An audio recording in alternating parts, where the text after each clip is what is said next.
Hello and welcome back. Hello to and welcome back. Pillocks of Eternity. I just think it's funny. You put on that voice for it. That's not how you sound the rest of the time. You guys, you do it in all the videos. Hello, like we'll be chatting away, and then you go, hello and welcome back to Pillocks, and then the conversation just carries on. I like putting the on. It's an act, Lewis. It's an act, and it's a lie. It's a fake. It's a fakeroony. Do you know what I do like? I do like when people do this. They go, hello and thank you very much, all of you watching, for joining us on this show. I love it. I love the old Nicholas Parsons Radio 4. He's so grateful to all the audience who are watching. Yeah. And John Oliver does it too, actually. He's like, thank you so much for joining us. It's almost like, you're doing them a favour. Yeah, it's like, thank you so much. Yeah. But I like that. I like that being told. I like that. And I like to try and do that as an intro more. So do you want to practice? Go on, you do it. Yeah, let's try it. Okay. What am I? Am I welcoming them, or am I saying? Yeah, but you're welcoming them back, and you're being super, super grateful that they've tuned in. Okay. Welcome back to Pillocks of Eternity. Thank you so much for sticking with us through this series as Lewis and I wage this battle of attrition against the many dialogues in this game. Oh, thank you, Pyrion, for that wonderful introduction. Right. And there's going to be a conversation here. There is going to be a bloody conversation here, Lewis. Oh, there we go. See, that's how I like gearing it. up for a conversation. We found her goods. Oh yeah, right, yeah. With the Lagerfeld. And she's been smuggling some sort of other drug. Svef. The easily pronounced Svef. Svef. Yeah. It's not Ripple Sponge, though. No. So maybe it's not as bad. Die, smuggler! I like that as an option. But I could, totally be a goody two-shoes and be like, don't do drugs, kids. So that's what I'm going to go with. Do you know what? I'm anti-drugs right now. Yawn. Are you anti-drugs, IRL? Which drugs? T-Flax? Any drugs. All drugs. No. Which drugs are you good for or bad for? I'm pro-alcohol, even though it makes people into idiots. I do love a drink, and I think it's the lubricant of our society, especially in the UK and probably most of Europe. Actually, I think it's great. Going down the pub, having a drink, everybody loosens up, and I think, especially in England, where we tend to be a little uptight about things, it's much easier to have a really heartfelt conversation after a few beers. I'm not saying drink until you're falling over. I think that's ridiculous, and I very, very rarely do that. But I do like a good few drinks, loosens the tongue, and it makes people more relaxed and friendly, in my opinion. Not that you should drink, kids. Obviously, you should live a chaste lifestyle. I'm not pro smoking because it stinks, but I don't mind people doing it. I feel like people should have the choice, even though it's killing themselves. I kind of think I understand that if people want to smoke in private or they want to smoke in designated areas, I do not have a problem with that. Obviously, I vape, as you know, but I do understand society not wanting smokers around them because it does stink, and it's secondhand smoke and everything like that is bad. I get that, but I also think people should have the choice to smoke if they want to. I don't think you should just ban it. I know a lot of people are saying we should ban it, but essentially it's someone's choice if they want to do it. I agree with that, but smoking doesn't make you crazy. And my thing is, my dad is a libertarian, right? And he's like, all drugs should be free. If you want to do them, no problem. They should put into private hands, and then they'll be better and they'll be higher quality, and nobody will die from a hot dose or whatever. But my problem with that is I don't want to see advertising for heroin on a billboard in 50 years' time, which is what would fucking happen. Coca-Cola's brand new heroin light. It's heroin in a glass, no problem. You just knock it back on your way into work, you'll feel great. That's the way it would go. It would become advertised, it would become normal. And I think if people want to do really hard drugs, most people that do them aren't doing them just because it's fun. They're doing it because it's their escape from reality. Yeah. So that I think some of the harder drugs out there, to see them as harmless is ridiculous. I think weed is no problem. I've got no problem with people getting high. I get high sometimes myself. Used to do it a lot. I kind of found that I spent a lot of time just sitting and doing nothing, and I kind of thought, actually, I don't need to relax. I'll just have a couple of beers and play Dota or something like that. Whereas I found that when I got high, I didn't want to do anything. But that's, again, it's people's choice. People want to do it. Some people pump. Well, this guy that we've met clearly does a lot of drugs. He does these drugs called malcacoa, which are some sort of mushroom. That's the good stuff. He was just chilling out in a barrel of fish, dead fish, and he was trying to look for some sort of insight in there. He's basically an insane monk, right? Monk man. And fucking, I love him to bits. Actually, he's hilarious. Way more interesting as a character than the Metal Woman. Way more interesting. Just says loads of crazy shit all the time. So I fucking love this guy. Anyway, you should pay attention to this guy in future because he's hilarious. But yeah, he talks a lot of shit. But yeah, I mean, you meet these people who are. I think I have a very similar view to you on this. I think alcohol is dangerous. I think a lot of people. I think if we just discovered alcohol today, it would be banned. Oh yeah. But we've kind of evolved with alcohol because of eating moldy fruit and things like this. It's like our body can break it down, and it does have an impact on us. And it, like you said, it helps lubricate, social interaction. It's a good kind of thing, but again in moderation. I think you smoke too much, and I think that you'll find that nicotine. I think that if I wasn't your friend, I probably wouldn't say anything about it. But because I'm your friend, I can tell you that I think you probably smoke too much. Sometimes people who are friends with people tell them things that other people wouldn't, right? You're right. Like, sometimes you tell your family and the people you love the most the things that sometimes hurt the most in a way as well. I feel you. So I think that the fact that when I watched you at poker, you were kind of just clearly hankering for a blast of vape, and also editing through the first 8 episodes of this. People won't know, but you can very clearly tell when Pyrion vapes because on his timeline it's quite a unique thing. And I think that you would vape on average about every 10 to 12 minutes. Okay, so you need like a hit. It's just but just one. Yeah. But that's a lot of nicotine to be taking consistently throughout the day, and I think that when you take drugs like nicotine or anything that is, you have to be careful with it because what it can do is it can, for example, displace your natural body's processed version of it. So, for example, if you're doing bodybuilding, one of the drugs that you can take or supplements you can take that's very good for you is creatine. Which is something which is made naturally in the body. And what they suggest you do is you load up with creatine at the start, and it fills up your muscles, and then you do a load of bodybuilding, and then what that does is that tears all the muscle fibers, and then they regrow stronger. And you have to do a certain amount of reps and a certain amount of things. And if you're interested in doing it, well, go read a fucking book or something. Right. Jesus, don't fucking take my stupid advice. But the point is that you shouldn't take creatine. Well, one of the things that they say is that you shouldn't just take it forever because your body will just stop making it. And so if you do fill your body sometimes with things that are not natural, like perhaps nicotine, it will replace your own body's. Your body will think, well, I don't need to make these chemicals anymore, and then it won't make them, and you'll end up like a diabetic where your body doesn't make insulin. Huh. And so I'm gonna get diabetes from smoking. Is that what you're saying? You won't get diabetes. You'll just get very dependent on it, and your body will be damaged permanently to the point where you have to have nicotine forever. Or no. Because I smoked for let me think. Well, I mean, you've probably already done the damage in a way then, so maybe you're not. But I smoked for 15 years. And when the body is remarkably good at repairing itself, okay, and so very, even if you have, terrible diet, you're very, very overweight, you have terribly blocked up arteries and things. If you switch to a healthy diet of stuff, and you'll find that your body is actually pretty good at getting rid of the plaques in your arteries and stuff. And, your body's pretty good at repairing itself. And there's a little bit of an interesting thing we can talk about with that, to do with the whole grandfather's bike sort of thing. But I can talk about that in a minute. What? Sorry, but I'll let you.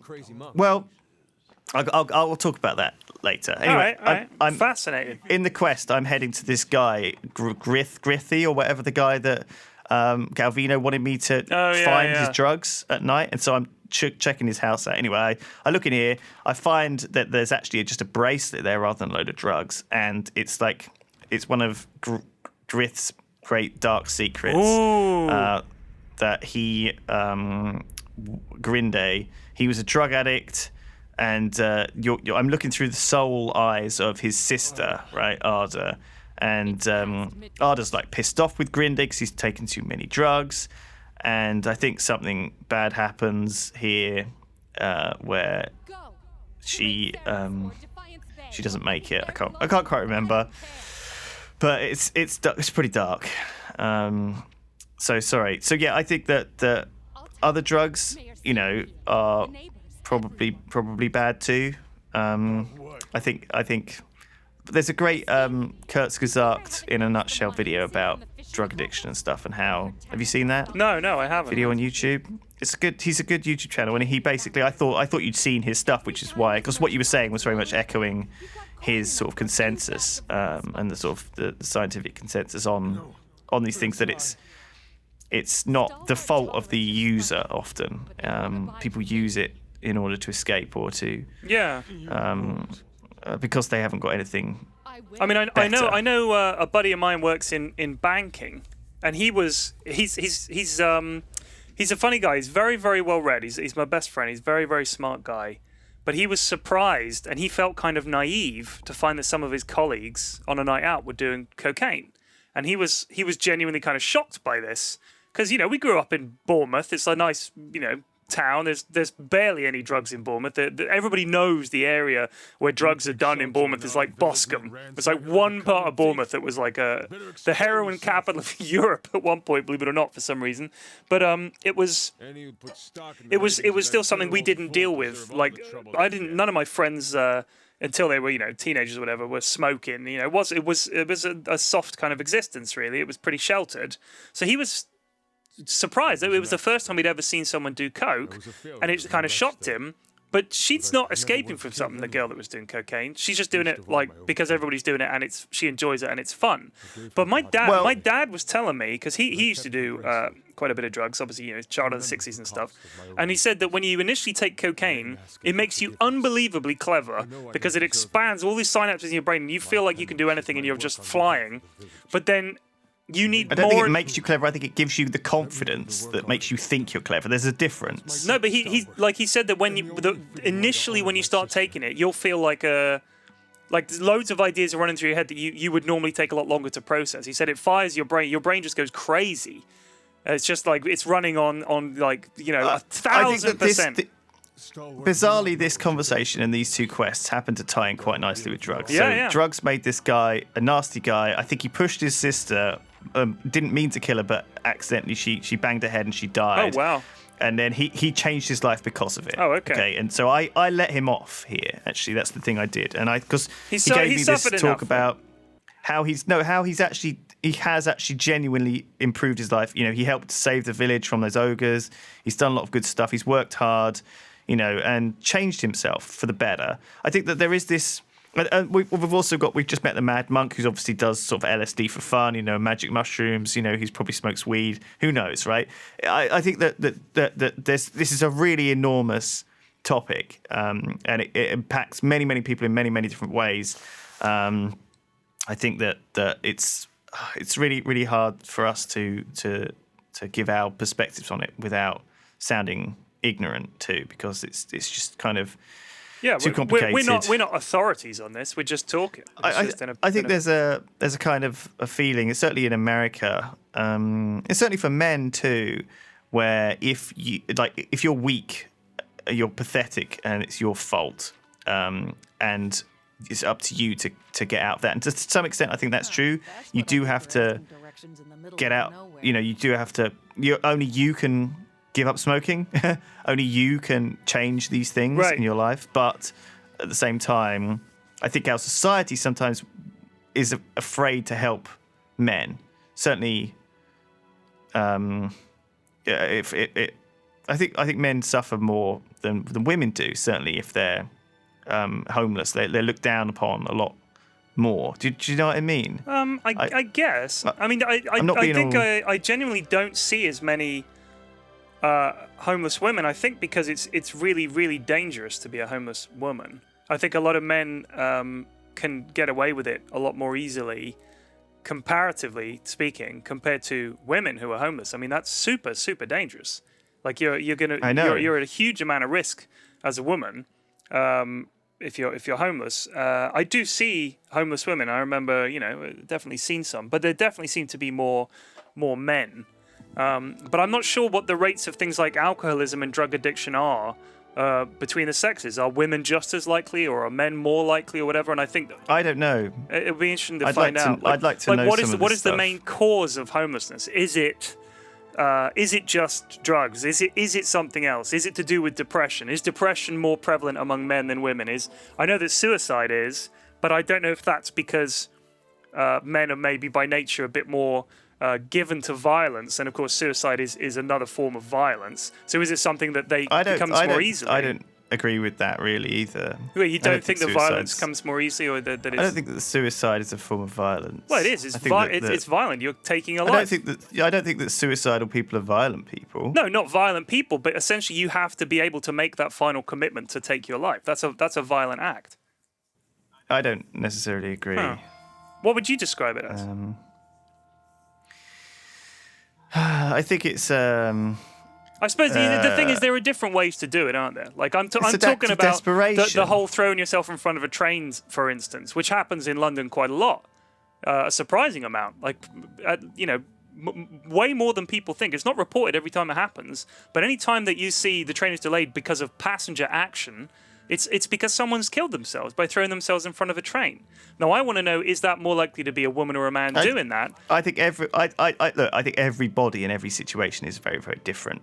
Every web is extremely complex and has 100 factors that are different in every single case. Yeah, exactly. That's why mental health and these things are so difficult. It's such an impossible topic to so fully unique understand for everyone. Yeah, because it's like, well, we can't really say, like, for instance, if you think about physiological medicine rather than psychological medicine, you can say we know how to treat this because this drug does this, that, and the other. But the human brain is so infinitely complex. And because it's a product of brain chemistry, your life history, your emotions, your personality, and everything like that. How do you quantify that?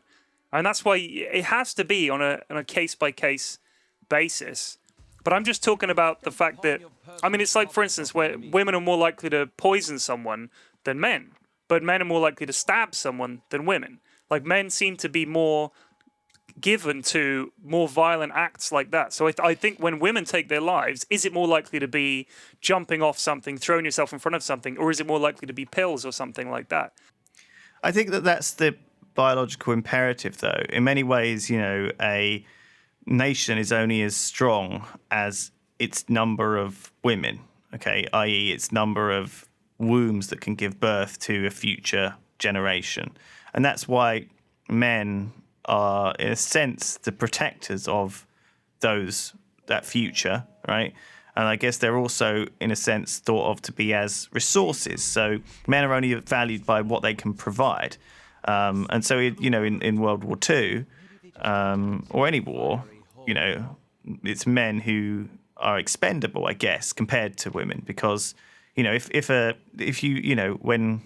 after World War II, a lot of men didn't come back, but it didn't really make a difference. If instead half of the women of the country had died, that would be a big difference to the future of that country, right?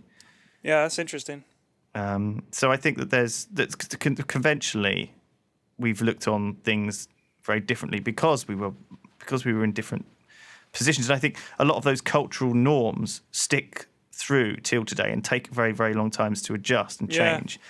I mean, we think we're living in the most advanced civilized society there is, and yet there's enormous problems with poverty and I think every society thinks they're the most advanced because it is the most advanced. Yes. Like it's I do not think that this is the peak, but I remember just prior to this was just post 9/11, and I was working at Sky. I say just post, it was a few years, but things hadn't really tanked yet. This was pre 2008. This would have been like probably 05, 06, something like that. And I was talking to an editor, and I remember saying that this is probably for our generation like the good times, like that early 2000s was 9/11 aside. And obviously those things happening like in the Middle East, all the wars and stuff like that. But for life in the West was pretty good. And now it seems like it's been replaced by a lot of concern for what is the future generation. Like, for instance, if you go to Spain, the amount of unemployment and people who are not in a job or in education, young people, it's an absolute time bomb for the future. So I think that the next generation after ours is going to have a hell of a job having a better time of it than we did as children of the 80s and 90s. I think it's really going to be tough for my kids, for instance, growing up in Europe and the world. Are things going to be better for them? I don't know. I don't feel like they can be. Well, I think that is a big question, isn't it? And I think that, in a way, with all of the improvements we've had in technology and food and farming and everything, we should be able to provide for people way better than we necessarily are doing. You know, everything's much more efficient. Everything's much more... We have the tools like the internet and robots. You know, we should basically have an incredible wealth that everyone should have plenty, right? It shouldn't necessarily matter that people don't have jobs, because there should still be enough for all, because we should be economically better because of all the advancements we've made. And yes, it's not. And I think the part of the reason it's not is because there is an enormous gap in wealth. Yeah. You know, the 1% control 80% of the wealth, or some ludicrous numbers. I'm not going to put it out of my arse, but it's way more than you think it is. You know, I saw a great YouTube video about how much money is enough. Is in the hands of the 1%, and I think that we would have a lot less problems if. And I think there is enough. Do you know what? I think there is enough for everyone. So I don't think I'm too worried about that. No, but I'm worried because it doesn't seem to be getting any better. And if you look at politics, I think, for instance, going back to mental health, if you think about the NHS, just consider this: would a government now set up the NHS? I think that they probably would. I mean, look at what Obamacare is. Look at what Sanders wants to do. But look I think at that there are a lot of very opposition principled. to that. Yeah, but look at I saw.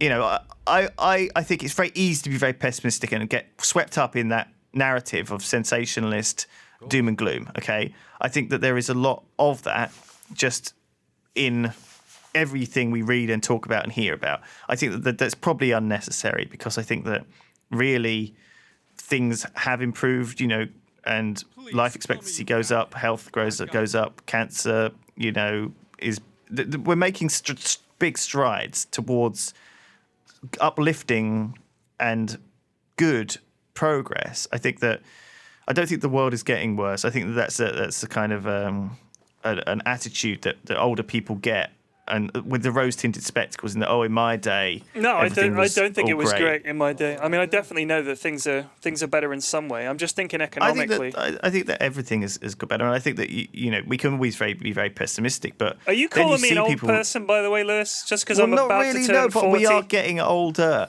I saw one of what was her name? Tulsi Gabbard or something. Hawaii governor. That's not a real name. Is that her name? Tulsi Gabbard. Yeah, I think that's her name. Wow.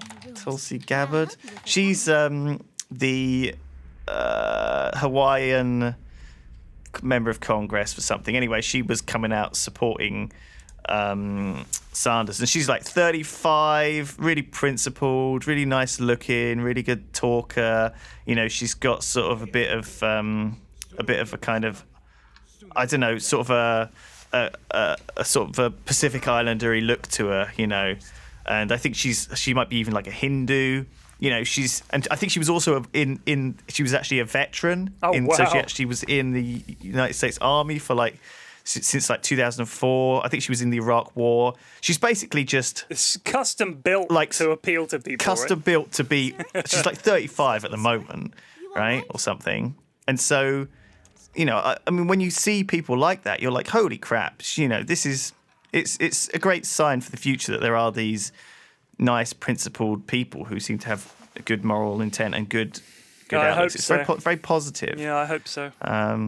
I think I'm just fed up with all these old dudes being politicians and not really giving a shit and just looking after their mates. I think that looking at the whole Trump, Clinton possibly thing in American politics is very unnerving. So I'm going around trying to find people, by the way, who are... Yeah, no, I'm bored to tears at the moment.